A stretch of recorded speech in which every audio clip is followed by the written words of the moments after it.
A single mother clocked in for her night shift at the city's most luxurious hotel, never imagining she'd discover a heartbroken billionaire hiding in the shadows. What happened next would change everything. Welcome, dear listener.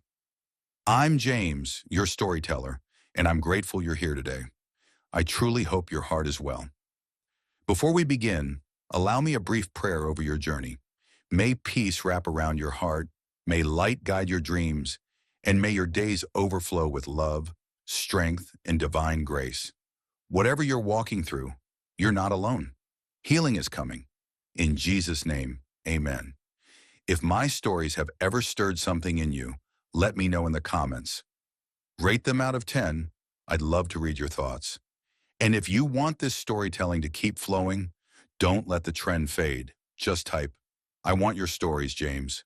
Some channels may have borrowed my work, which slowed us down, but your support can revive this family. This isn't just a channel, it's a community. Your kindness carried us here, and with your voice, we can rise again. Subscribe, share, and let's step into today's story. This one's just for you.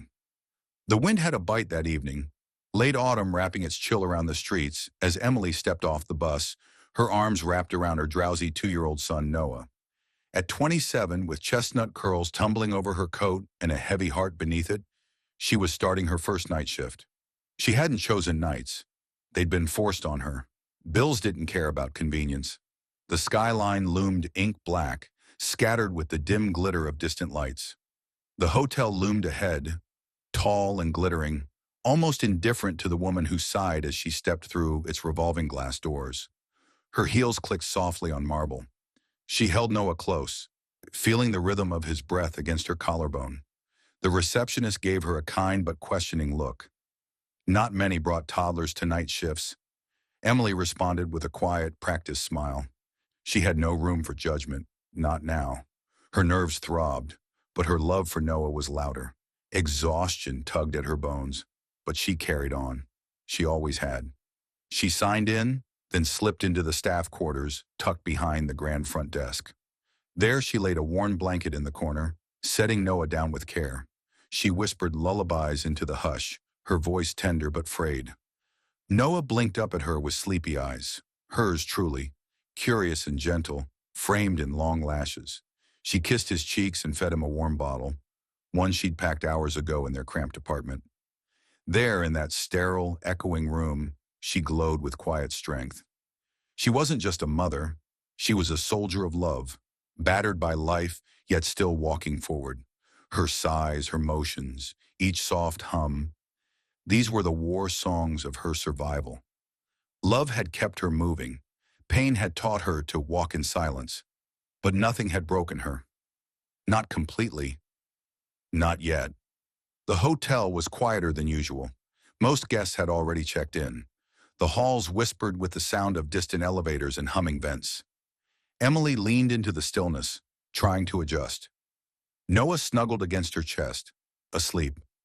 His breath, warm against her skin, calmed the tremble in her limbs. She closed her eyes, letting the fatigue seep in. Just for a moment. Then she heard it. A sound. Too soft to be mechanical, too raw to be imagined. It was the sound of someone holding in pain. A broken noise. Human. Her brow furrowed. She instinctively held Noah closer and stepped out of the nook, peering down the corridor. Light spilled from chandeliers above, casting shadows across the marble. There, by the fireplace, sat a man, slumped in a leather chair. One hand covered his face, the other clutched a photo. His shoulders trembled in that unmistakable way of a heart breaking. Emily froze. Part of her wanted to step away. This wasn't her place.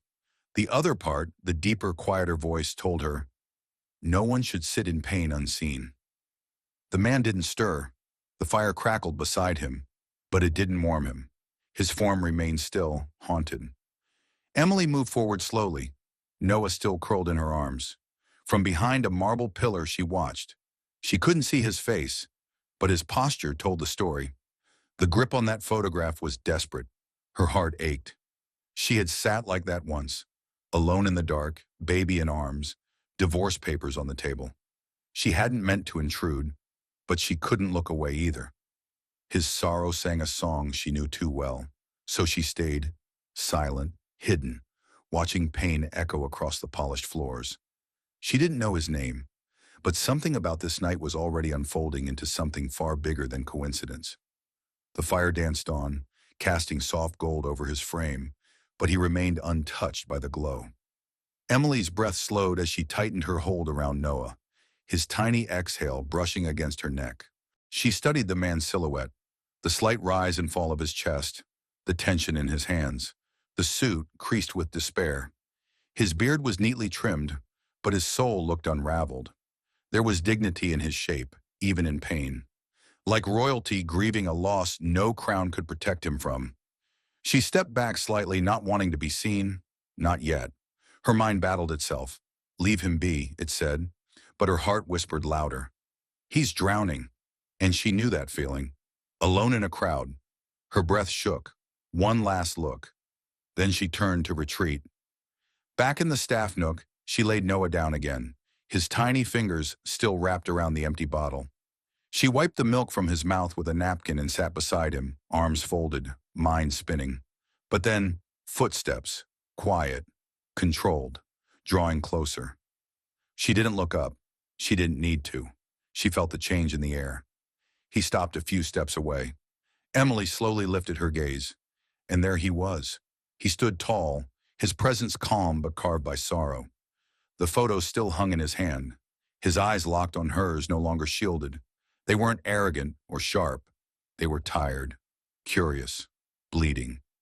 Emily's breath caught in her throat. His gaze was unlike anything she'd seen, not just in color, but in the way it made her feel seen. He stepped closer. His voice was low, scratchy, but gentle. "Hey," he said, "you brought your child to your shift?" His words were simple, but the tone held something else, something warm. Emily blinked, flushing. She pushed a curl behind her ear. "I had no choice," she said softly. "There's no one else. My husband left. It's just us now." She hadn't meant to say it aloud, but the way he looked at her, it made honesty feel safe. He didn't speak right away. His eyes flicked to Noah, then back to her, as if trying to understand how someone so delicate could look so utterly worn. His jaw clenched. His hand trembled. Emily tilted her head. "Can I," she began carefully, "can I ask why you were crying over that photo?" Regret flashed across her face even before he could answer. But to her surprise, he didn't pull away. He looked at her, really looked, and then the storm rolled in. "She was my wife," he whispered. "I gave her everything, and she cheated." His voice cracked. He turned his face, blinking fast. Vulnerability cracked through his cool exterior like lightning. Emily's chest tightened. She didn't rush to speak. Her silence wasn't awkward. It was understanding. Above them, a soft vent whispered, and time paused. Two people, two different wounds, but somehow the distance between them now felt thin. She didn't reach for his hand. She didn't offer cliches. She simply sat there, holding her child, letting him see in her eyes what no one had shown him in a long time. Compassion. And though neither of them could know it then, under flickering chandeliers and shadows that knew too many secrets, two broken hearts had just collided. It wasn't about answers. It was about presence, about offering someone the rare gift of being seen, not just glanced at, but truly noticed. Adam didn't respond right away. His chest rose and fell with the weight of memory, of betrayal, and for a moment, Emily thought he might stand up and walk away. Retreat into silence like most men did when emotions clawed too close to the surface. But he didn't. He stayed, still, his eyes fixed on the framed photograph, clutched tightly in his hand. When he finally spoke, his voice was low, hoarse, and laced with a rawness that felt sacred. "My wife," he began, then paused as his jaw tightened, his lips trembling as he struggled to say her name. But he never did.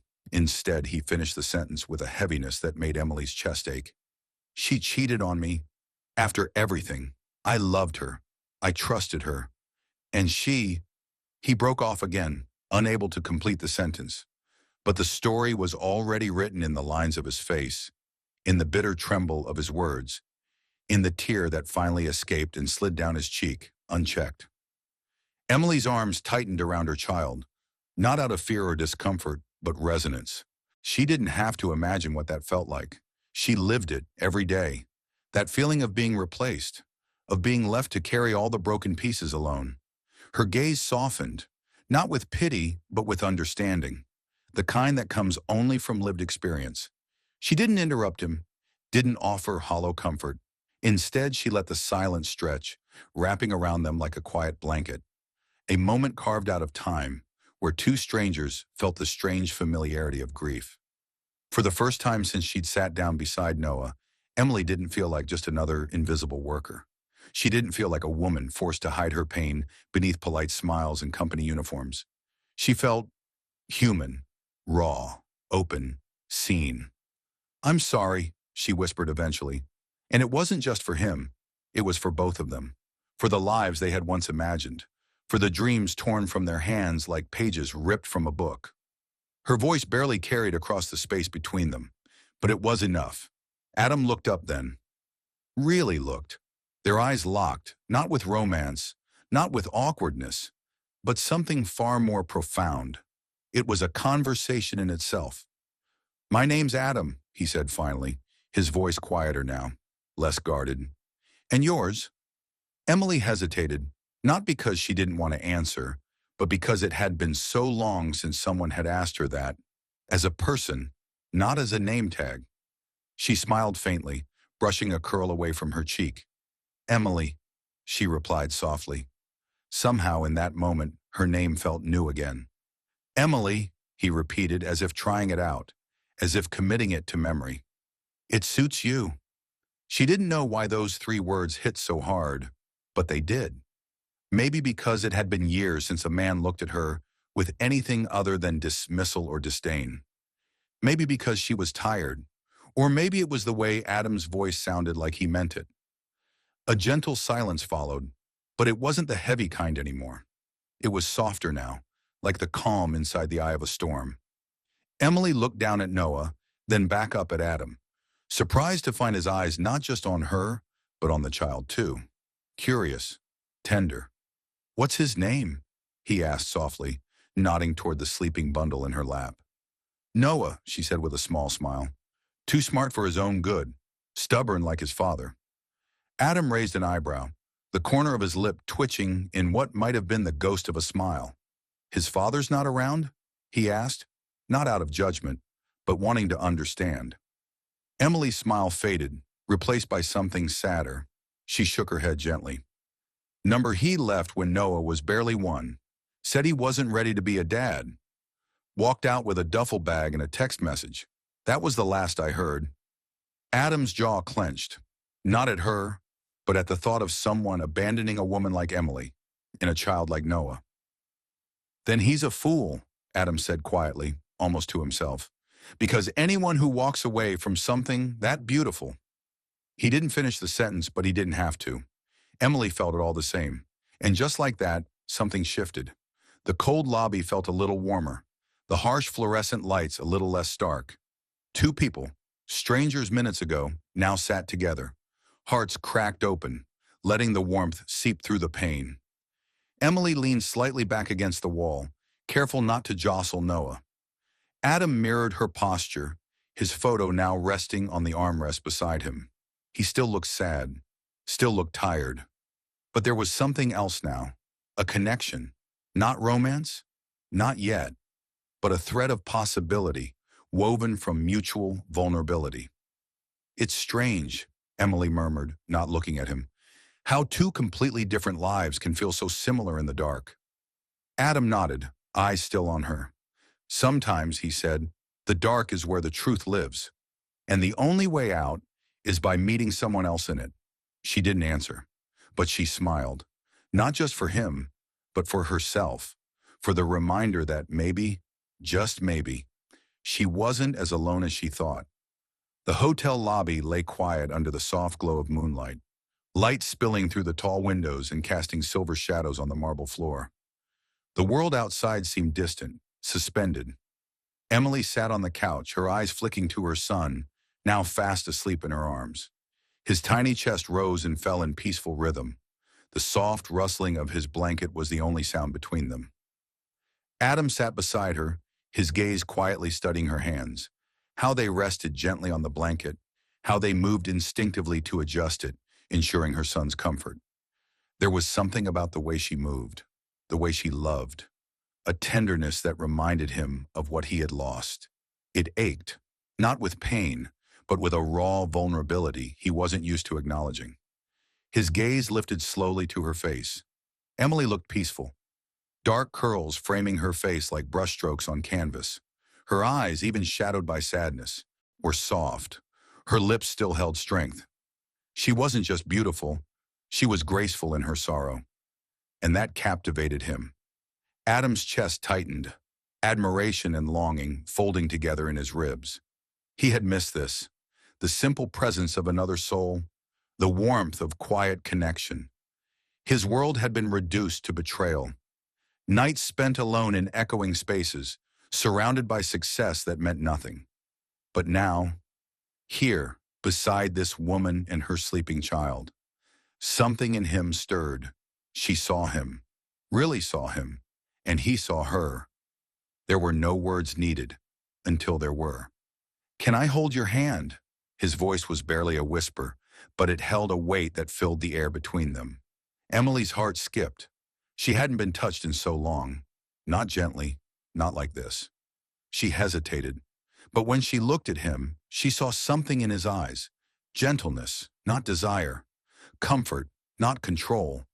Her hand hovered on the blanket, fingers curled protectively. Adam didn't push. He simply waited. His own hand trembled slightly as he reached. Emily's breath caught, but instead of pulling away, she found herself wanting to let him in. She placed her hand in his, and just like that, something changed. Warmth passed between them like a current. It wasn't romantic, not yet. It was human. It was healing. Her fears softened, crumbling at the edges. And Adam felt the weight in his chest shift. He hadn't realized how empty he'd become until now, until this moment of connection. He moved just slightly closer, not invasive, just natural, as if his body had remembered what it meant to belong beside someone. He studied her, the way moonlight touched her skin, the way her pain made her glow with an indescribable beauty. "You're so beautiful," Adam murmured, sincere, quiet. Emily blinked, breath catching. It wasn't about looks. It was about how he saw her. Truly. She didn't speak, didn't deflect. She let the words land, and for the first time in a long time, she let herself believe them. Their hands stayed clasped. Noah breathed softly in her arms, and in that moment there was peace. Strange, unexpected, but real. They didn't know what came next, but for now they were together, and it was enough. Slowly fading into the calm of the night, Adam breathed in the silence. He had spent so many years keeping his distance, afraid of getting hurt, afraid of being vulnerable. But tonight, with Emily beside him, something inside him began to shift. A willingness to let go, to open up. It wasn't easy, but it felt right. As the minutes passed, Emily's eyes grew heavier. The exhaustion of the long day and the emotional weight of the evening were beginning to take their toll. But before she could drift off, Adam spoke again, his voice barely above a whisper. "Thank you," he said. Simple words, but filled with meaning. "For being here." She didn't reply at first. She didn't need to. The words meant something to her. They always would. The night stretched on like a soft, endless embrace. The silence between them was no longer empty. It was filled with everything unspoken. They had fallen into a rhythm, like two lost souls finding their way back to something they didn't know they'd been missing. There were no grand declarations, no sweeping gestures, just quiet understanding. Their hands remained locked, fingers intertwined, as though that single touch held all the promises they weren't ready to speak aloud. Hours had passed since their first conversation, but it felt as though time had stopped. They spoke freely now, letting go of the formalities and the walls they'd both built over the years. Emily found herself laughing more than she had in a long time. soft, easy chuckles that floated into the air like a delicate melody. She hadn't realized how much she missed laughter, how much she missed feeling free. Adam, too, found something inside him thawing, something he thought had been frozen forever by betrayal and years of isolation. He watched her closely, studying the way her eyes lit up when she smiled, the way her lips curled upward in a way that made his heart feel lighter. Her laughter wasn't forced, it was genuine, and it resonated deeply within him.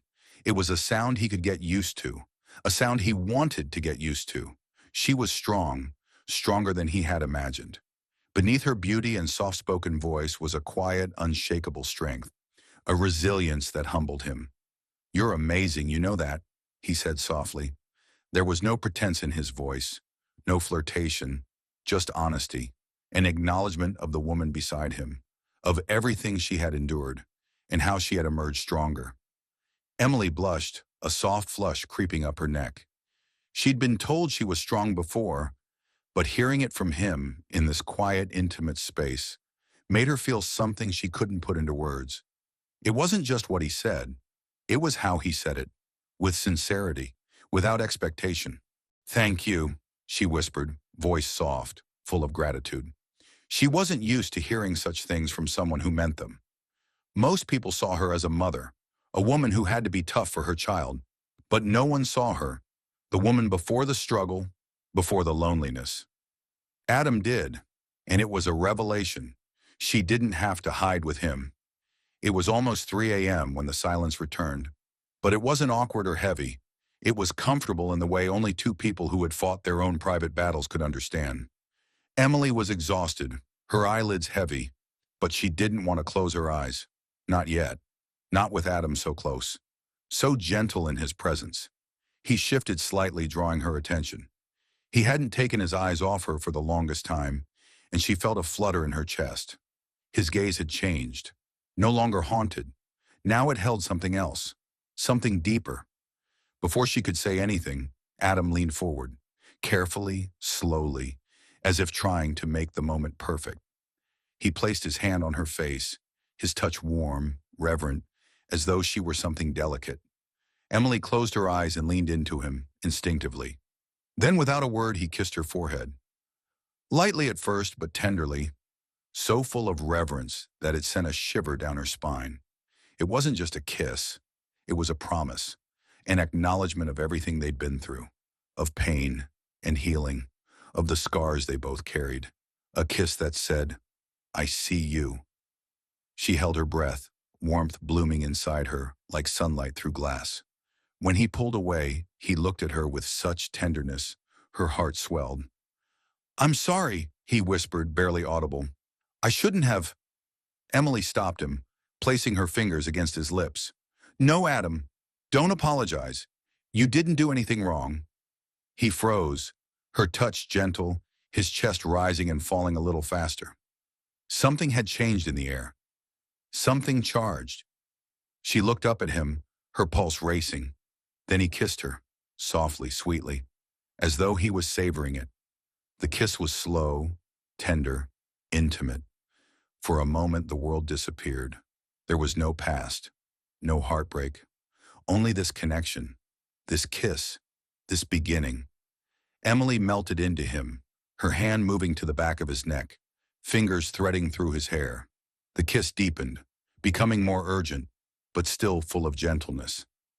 He understood. Her heart needed time. Her scars needed tenderness. When they finally broke apart, Emily's breath was shallow. Her heart raced as she rested her forehead against his.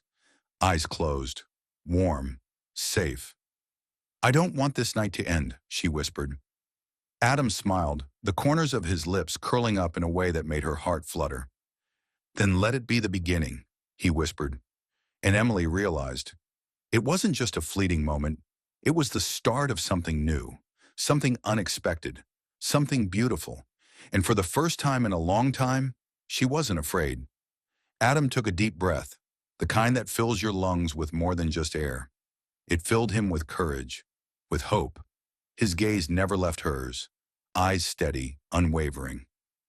"Emily," he said again, more softly now, I didn't plan to say this tonight. I thought maybe I'd wait, give it more time, but then I saw you in that red dress standing under these lights, and I knew I couldn't wait anymore." He reached into his pocket, not for a ring, not yet, but for something smaller, a folded piece of paper, a little worn at the edges. He held it out to her with a sheepish smile. "It's nothing fancy, just a note I wrote a few days ago, something I didn't know how to say out loud."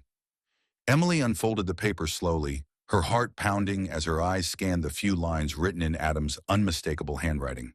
It wasn't poetry, but it didn't need to be. It was real, raw. It said, "I never believed I'd find peace again.